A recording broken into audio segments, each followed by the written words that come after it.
Selamat datang ke Pusat Pengembangan Aquakultur Tapah. Dalam edisi video kali ini kita akan belajar cara-cara untuk menjalankan pembenihan ikan puyuh secara mudah dan praktikal. InsyaAllah video ini akan menjadi rujukan dan garis panduan kepada mana-mana pengusaha yang berminat untuk menjalankan pembenihan ikan puyuh.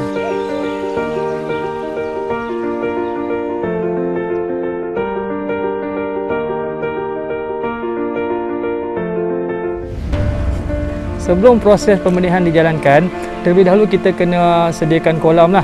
Dan penyediaan kolam ini adalah merupakan aspek yang antara aspek yang paling penting dalam proses pembenihan ikan. Dan bagi penyediaan kolam terdapat beberapa langkah yang kita harus jalankan. Dimulakan dengan pembersihan dasar kolam, seterusnya adalah pengapuran kolam, dan kemudian pembajaan kolam, dan kemudiannya pengairan air ke dalam kolam. Akhirnya adalah pengudaraan kolam. Bagi tujuan pengeluaran benih ikan puyuh secara komersial, kaedah pembiakan ikan secara aruhan akan dilaksanakan. Sebelum proses pembenihan dijalankan, terdapat beberapa bahan dan peralatan perlu disediakan terlebih dahulu. Antaranya adalah picagari berkapasiti 1 ml, jarum suntikan bersaiz 25G darab 5/8 inci, hormon overprim, pam pengudaraan, dan tong penetasan. So, ini adalah proses pemilihan induk. Pemilihan induk dilakukan dengan memukat kolam induk untuk memilih induk-induk yang sesuai untuk tujuan pembenihan. Ini adalah langkah yang penting dalam proses pembenihan supaya kita induk yang tepat dan sesuai dipilih untuk pembenihan agar program pembenihan kita berjaya. So, induk yang dipilih sebaik-baiknya baik jantan atau betina 8 bulan ke atas, dan ciri-ciri induk yang dipilih bagi jantan adalah induk yang sihat, tidak berpenyakit, dan apabila dipicit bahagian kelaminnya akan mengeluarkan cecair putih. Manakala bagi induk betina pula, sama juga induk yang sihat, tiada luka-luka putih dan sebagainya, dan dalam perutnya dalam keadaan yang besar, buncit, dan apabila dipicit bahagian perutnya akan keluar butiran-butiran telur.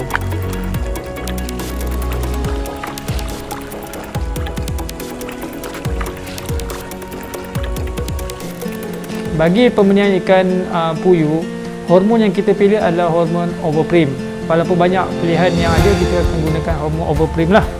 Cara suntikannya adalah melalui beberapa pilihan lah, intramuskular, ataupun kita juga boleh cucuk di bahagian sirip pectoral. Okay, peringatan kepada semua agar menggunakan sarung tangan ya, untuk mengelakkan kecederaan kepada kita ya. Dos yang kita gunakan seperti yang diberitahu adalah 0.1 ml bagi induk jantan, dan kena pastikan amount yang digunakan tu adalah betul sebanyak 0.1 ml, sebab kalau terlebih nanti dia boleh menyebabkan kecacatan lah, ataupun kemudaratan lah kepada induk. Bagi induk betina pula, hormon yang digunakan masih sama, iaitu hormon overprim. Dos yang digunakan adalah sebanyak 0.2 ml, dan lokasi suntikan adalah di sirip pectoral lah. Sama juga seperti suntikan ke atas induk jantan, di mana kita kena pastikan tidak melebihi daripada dos yang kita tetapkan lah. Ini untuk mengelakkan kecederaan dan juga kemudaratan lah kepada induk. Selepas proses suntikan berlaku, kita akan masukkan induk ke dalam tong ni lah, dengan nisbah 1 betina kepada 2 jantan. Tong seperti ini kita boleh masukkan 3 betina dan 6 jantan lah.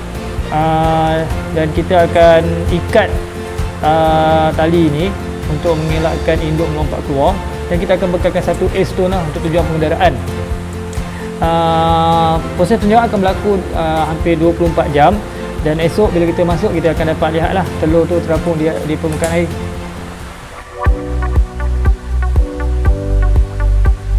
So, hari ini adalah hari kedua proses pembenihan kita, dan kita akan lihat sama ada suntikan hormon yang kita lakukan semalam berjaya atau tidak ya.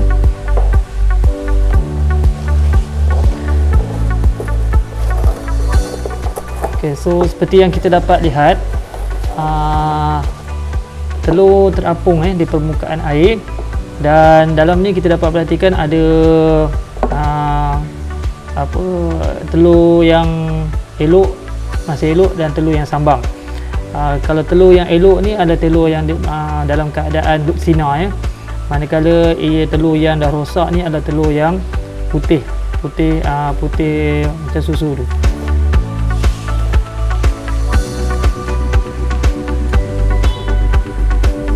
Gambaran yang lebih jelas mungkin kita boleh lihat, kita kena cedok lah air dalam bikar dan kita boleh lihat lah dalam ni. Okay, setelah telur diperiksa, kita akan keluarkan induk lah untuk dipindahkan ke tangki simpanan induk, dan kita boleh menggunakan jaring seperti inilah, jaring berlubang-lubang untuk mengasingkan telur daripada induk. Okay, so pada hari ketiga ni kita akan lihat sama ada telur yang terhasil semalam telah menetas ataupun tidak lah. So kita boleh lihat di sini telur yang menetas dia akan berwarna hitam sini. Okey, untuk gambaran lebih jelas mungkin kita boleh masuk ke dalam sebuah bikar dan lihat lah. Okey, di sini kita dapat lihat yang berwarna hitam tu adalah rega-rega ikan puyuh yang berusia sehari.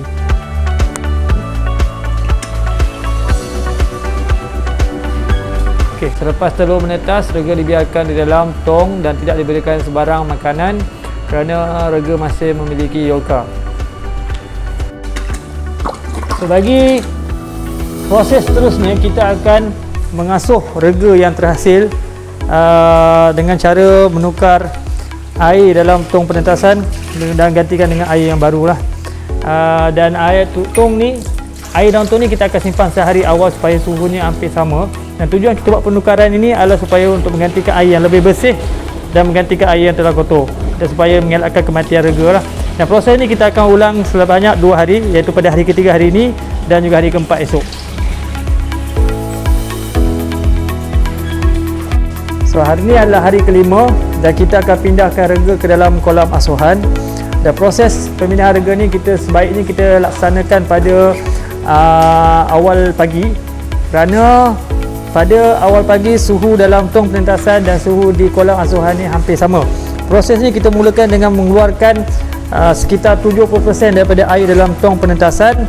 Okay, tong penentasan akan dibawa ke kolam asuhan, dan sebelum rega dilepaskan ke dalam kolam asuhan, kita perlu cedok air daripada kolam asuhan dan masukkan di dalam tong penentasan bagi tujuan aklimasi suhu. Dan kita akan biarkan rega sekitar 5 minit, dan selepas tu baru kita akan lepaskan rega ke dalam kolam. So ini adalah proses asuhan rega dalam kolam. Proses asuhan rega akan mengambil masa hampir 6 minggu sehingga mencapai saiz rega mencapai saiz 1.5 hingga 2 inci lah. So dalam proses asuhan ni kita akan beri makanan kepada rega. Rega akan bergantung sepenuhnya pada makanan hidup yang tersedia dalam kolam ni bagi 4 hari pertama. So pada hari keempat kita akan pindah tukar makanan kepada makanan fish meal, makanan formula fish meal, dan kita akan berikan makanan fish meal ni selama 10 hari, dan kemudian tukarkan kepada makanan crumble selama 20 hari, dan akhirnya kita akan tukar kepada makanan pra pemula pellet, dan akan diteruskan sehingga ke saiz pasaran. Dan makanan akan diberikan 2 kali sehari makanan, dan masa yang sesuainya adalah pada awal pagi dan juga di petang. Okay, dalam proses asuhan rega adalah penting untuk memastikan kualiti air sentiasa pada tahap yang optimum bagi asuhan rega. Ini adalah penting untuk mengurangkan stres pada rega dan sekaligus menyebabkan jangkitan kepada penyakit. Dan kualiti air ini perlu dipantau sekurang-kurangnya sebulan sekali, dan parameter yang perlu diperiksa adalah seperti DO yang perlu dipastikan sekitar 3 hingga 5 ppm, amonia kurang daripada 0.02 ppm, suhu sekitar 26 hingga ke 30 degree Celsius, dan juga pH yang perlu dipastikan sekitar 6.5 hingga 8.5.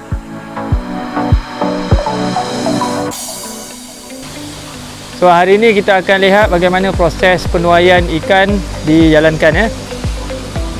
Proses penuaian ini biasanya kita akan jalankan selepas lebih kurang 6 minggu selepas tempoh ternakan, di mana benih akan mencapai saiz di antara 1,5 inci ke 2 inci. Proses ni sepatutnya kita jalankan seawal pagi dalam sekitar pukul 9 ke atas, bagi mengelakkan stres dan kepada benih yang dihasilkan. Proses dimulakan dengan mengambil pukat bersaiz 3 hum atau 3 mm dan dibentangkan secara melebar ke kolam dan ditarik daripada satu penghujung kolam ke penghujung kolam yang lain. Ikan yang dituai akan dibawa ke holding tank untuk proses seterusnya, iaitu proses penggredan, di mana ikan yang ditangkap akan dilepaskan ke dalam tangki menggunakan alat grading seperti inilah, di mana ikan besar akan kekal dalam alat penggredan ini dan ikan yang lebih kecil akan keluar ke dalam tangki holding tank. So, seperti yang dijelaskan, ikan yang kecil akan keluar melalui lubang-lubang di dalam alat penggredan ini ke dalam tangki penetasan, manakala ikan yang lebih besar akan kekal dalam alat penggredan dan akan dipindahkan dalam tangki yang berasingan. Seperti pada hari ini, sampling yang kita jalankan mendapati satu penapis ini mengandungi 250 ekor benih. Jadi untuk mencukupkan 1000 ekor benih dalam plastik ini, kita akan masukkan sebanyak 4 kali cedok lah.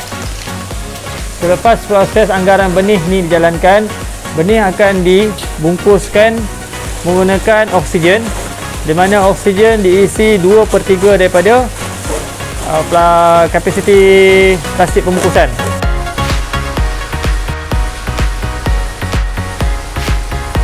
Dan akhirnya benih sedia untuk diedarkan kepada peternak.